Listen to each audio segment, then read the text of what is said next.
genocide, what would it take for you to be convinced that there's no white genocide in South Africa? Well, I can answer that for the President. It's for him. No, seriously. I'd rather have him answer. Yeah, I'd rather answer that. It will be, Our President will respond to you. Yeah, let me, Thank you, Mr. President. It will take President Trump listening to the voices of South Africans, some of whom are his good friends, like those who are here. When we have talks between us on the around a quiet table, it will take President Trump to listen to them. I'm not going to be repeating what I've been saying. I would say if there was Afrikaner farmer genocide, I can bet you these three gentlemen would not be here, including my Minister of Agriculture. He would not be with me. So it'll take him, President Trump, listening to their stories, to their perspective. That is the answer to your question. But, Mr. President, I must say that we have, wait. We have thousands of stories talking about it. Sure. And we have documentaries, we have news stories, and that. Is Natalie here, somebody here to turn that? I could show you a couple of things, and I have to, it has to be responded to. Yeah, sure. Let me see the articles, please, if you would, and turn the lights down. Turn the lights down, and just put this on. It's right behind you, Johan. There's nothing this parliament can do. With or without you, people are going to occupy land. We require no permission from you, from the president, from no one. We don't care. We can do whatever you want to do. Who are you to tell us whether we can occupy land or not? We are going to occupy land. South Africa occupy land. That's who we are. We don't ever want to do. Can we drop my membership from this useless parliament? Yes, Honorable Member. Must never be scared to kill. A revolution demands that at some point there must be killing, because the killing is part of a revolutionary act. Shoot to kill, Yamaza. Kill the poor, the farmer. Kill the poor, the farmer. Pa, pa.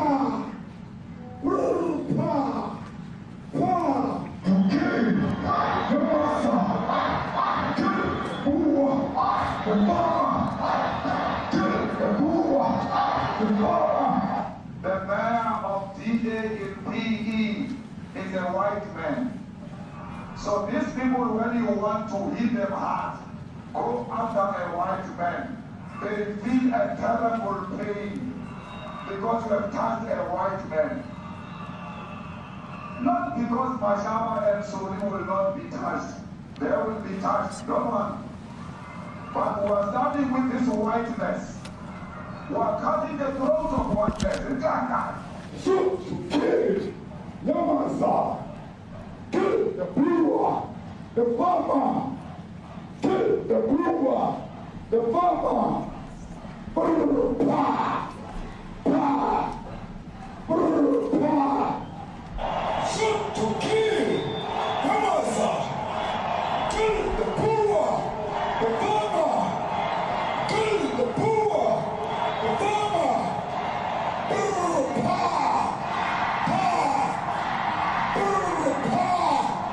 pa, I don't know what's going to happen in the future. I'm saying to you, was not called for the killing of white people, at least for now. I can't guarantee the future. Yeah, but I mean, you understand somebody watching that, especially as it gets shared on Twitter, they freak out. It sounds like a genocide over Twitter.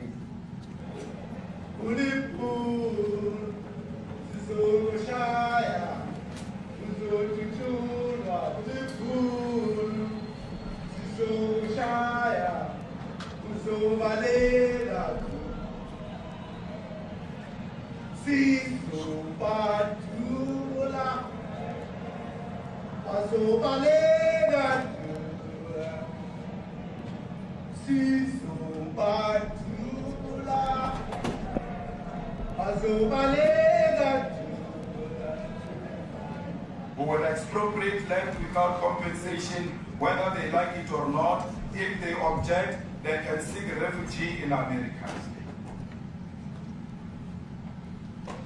Now this is very bad. These are burial sites right here. Burial sites.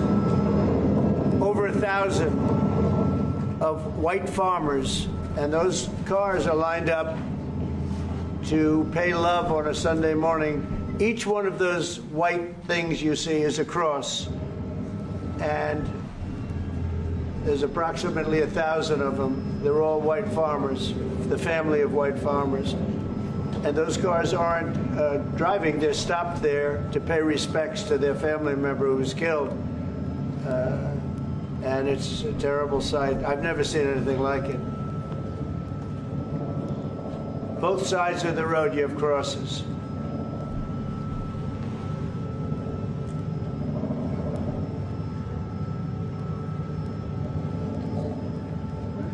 Those people were all killed.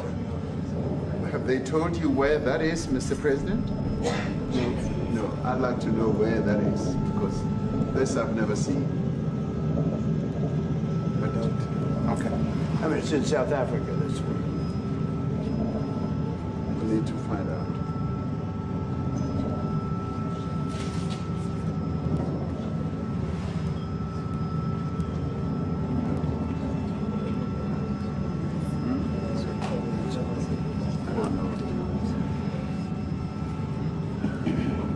Those people.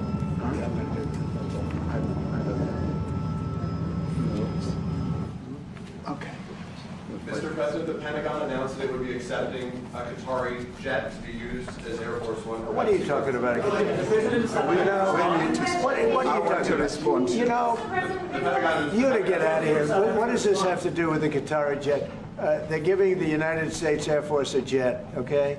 And it's a great thing. We're talking about a lot of other things. It's NBC trying to get off the subject of what you just saw. You are a real, you're a terrible reporter. Number one, you don't have what it takes to be a reporter. You're not smart enough. But for you to go into a subject about a jet that was given to the United States Air Force, which is a very nice thing, they also gave $5.1 trillion worth of investment in addition to the jet.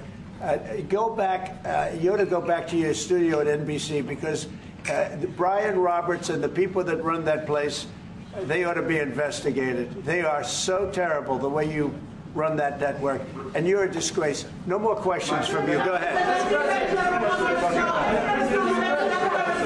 Go ahead, talk about that. His name is Peter something. He's a terrible reporter. Quiet. That's my question now. Let's go. Thank you so much. President Trump and a disaster from ENCA in South Africa. Thank you very much. Thank you very much. What would you like President Ramaphosa to do about the situation that we've just seen on the screen? I don't know. Look, these are articles over the last few days. Death of people. Death. Horrible death. Death. I don't know. To pick anyone, white South Africans are fleeing because of the violence and racist laws. And this is all, I mean, I'll give these to you. So when you say, what would I like to do? I don't know what to do. Look at this. White South African couple say that they were attacked violently. President Trump, when will you go and see for yourself if it isn't? Well, I could do that. Look, here's burial sites all over the place. These are all white farmers that are being buried. And he asks about a jet that was given. You ought to be ashamed of yourself. You know, you are so bad. You're such a bad reporter.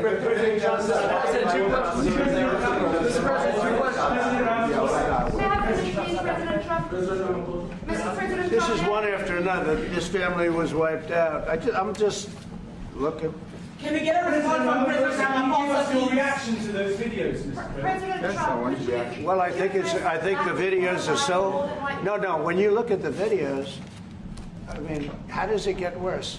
And these are people that are officials, and they're saying that kill the white farmer and take their land.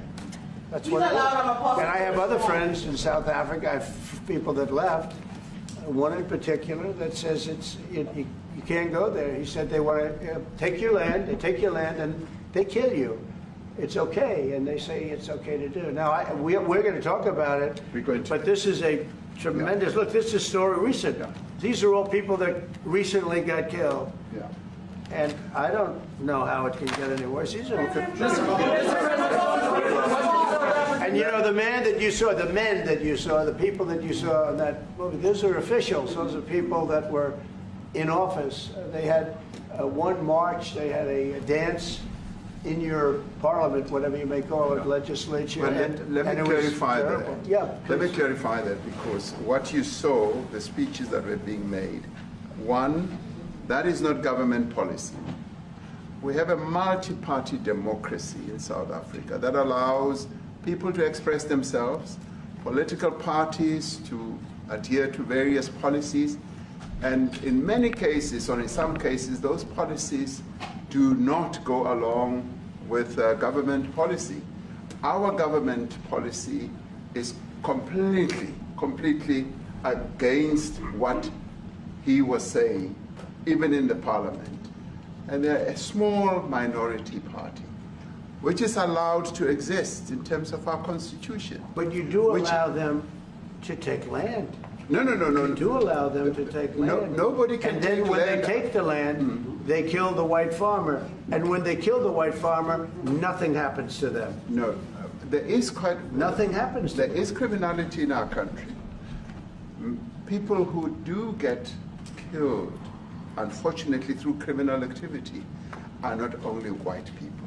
Majority of them are black people. And we have now been utilized. The farmers are not black. I don't say that's good or bad, but the farmers are not black.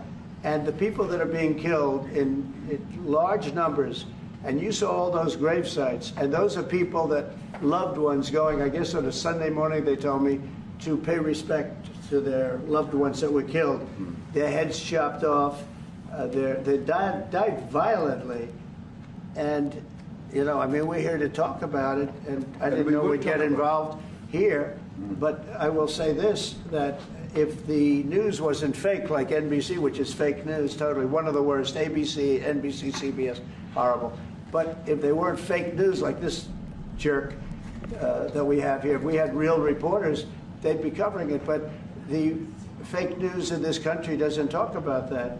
They don't want to talk about it, but now they have to talk about it. But they won't. This won't even be a subject. They'll have him talking about why did a country give a free, think of this, why did a country give an airplane to the United States Air Force? Okay, the United States, not to me, to the United States Air Force, so they could help us out, because we need an Air Force One until that's Air Force One, it's being built, 2 of them being built. But Boeing's a little bit late, unfortunately. So why did they give us a plane to the United States Air Force? That's what that idiot talks about after viewing a thing where thousands of people are dead. I'm sorry, I don't have a plane to give you. I wish you did. I'd take it. I would take it. If your country offered the United States Air Force a plane, I would take it. Okay. But coming back to this issue, which I really would like us to talk about, and talk about it very calmly. We were taught by Nelson Mandela that whenever there are problems, people need to sit down around a table and talk about them. Well, there are problems. And this is precisely what we would also like to talk about, including, of course, trade matters, investment matters. So the issues that concern you as the United States. Those are all recent. Those are all deaths. Yeah, in many ways, I mean, one should say you are a partner of South Africa, and you are raising concerns, and these are concerns that we are willing to talk to you about. Let me just add quickly, you know, the criminality that we are experiencing in our country needs quite a lot of technological capability. And in one of our areas in South Africa, we're using US technology, which is able to, in many ways, identify where shootings are happening and all that. And I'd like to talk about that, because there is support that we can get from you as the United States to help us deal with all these acts of criminality. And that is what I believe partnership is all about. And we are here as a partner so that we can help each other whenever there are challenges. So I'd like us to discuss it, and of course outside of the media, so that we sit down and have a really good discussion that will lead to good outcomes. Are there any other punitive measures that could be in place should you not be satisfied that South Africa is fixing some of the very bad things, in inverted commas, that you tweeted are happening? Well, there are a lot of bad things happening in many countries, but this in particular has been very, very bad, and because of we're going to have the whole world watching in another short period of time, because you have the G20, and that's a big deal. And it seems like, I want you to look good. I don't want you to look bad. Very good. But we have hundreds of people, thousands of people trying to come into our country because they feel they're going to be killed, and their land is going to be confiscated. And you do have laws that were passed that gives you the right to confiscate land for no payment. You can take away land for no payment. I want to clarify that, because we have a constitution. Our constitution guarantees and protects the sanctity of tenure of land ownership. And that constitution protects all South Africans with regard to land ownership. However, we do say, because we've got to deal with the past, the government, and as your government also has the right to expropriate land for public use. And you're doing that. And we've never really gotten underway with that. And we are going to be doing so. You're taking people's land away we have not. from them. We have, and those people, in many cases, are being executed. They're being executed. And they happen to be white, and most of them happen to be farmers. Mm-hmm. And that's a tough situation. I don't know how you explain that. How do you explain that? They're taking people's land away, and in many cases, those people are being executed. And in many cases, it's not the government that's doing it. It's people that kill them and then take their land, and nothing happens to them. But we have thousands of people that want to come into our country. They're also going to Australia in a smaller number. Mm-hmm. But we have thousands of people that want to come into our country, and they're white farmers, and they feel that they're going to die in South Africa. And it's a bad thing. Yeah, please. What can South Africa do? What concessions would you like to see them make to improve relations with the United States? Then I have one more for President Ramaphosa afterwards. Well, we just spoke about, I got them a very, very complex machine, 150 of them. And I was asked by the president if it could help, and I did that. And, I have great feeling for all countries. I deal with all countries, but I have a great feeling for South Africa because I have friends. I have a couple of friends, a few friends here today. I have many friends from South Africa, but many of those friends are not, they can't go back. I have, Elon is from South Africa. I don't want to get Elon involved. That's all I have to do, get him into another thing. But Elon happens to be from South Africa. This is what Elon wanted. He actually came here on a different subject, sending rockets to Mars, okay? Yes. He likes that better. He likes that subject better. That's right. But Elon is from South Africa, and I don't want to talk to him about that. I don't think it's fair to him. That's right. But I will say that people are fleeing South Africa for their own safety. Their land is being confiscated, and in many cases they're being killed. And that scene of, you see how many crosses they have. Those crosses, that's a dead person in every one of them. And those trucks or cars are paying their respects to all of those dead people on a Sunday morning. That's a rough thing to explain away. And the problem we have, and the way, a correct and a fair media exposes things. But we have a very corrupt media. They won't even report this. If this were the other way around, it would be the biggest story. Now, I will say apartheid, terrible. That was the biggest story. That was reported all the time. This is sort of the opposite of apartheid. What's happening now is never reported. Nobody knows about it. All we know is we're being inundated with people, with white farmers from South Africa. And it's a big problem. Marco Rubio was telling me he's never seen anything like it. The numbers of people that want to leave South Africa because they feel they're going to be dead very soon.